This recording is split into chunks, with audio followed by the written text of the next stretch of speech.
ఏమిటా సైలెన్స్? ఓ, ఇందాక నువ్వు చూసిన ఇన్సిడెంట్ గురించా? Look, leave it and forget it, okay? Come on, speak to me. ఎవడో చచ్చినట్టు ఏమిటా మౌనం? అవును, చచ్చిపోయాయి.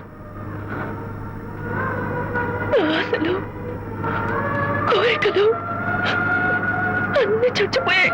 ఓ, మీ మీద పెట్టుకున్న నమ్మకం, గౌరవం అన్ని చచ్చిపోయాయి. Don't be silly. ఫోటోగ్రఫీ నా ప్రొఫెషన్. నేను అందమైన అమ్మాయిని తాకడం, అందమైన అమ్మాయిలు నన్ను తాకడం, it's part of my job. It's a game.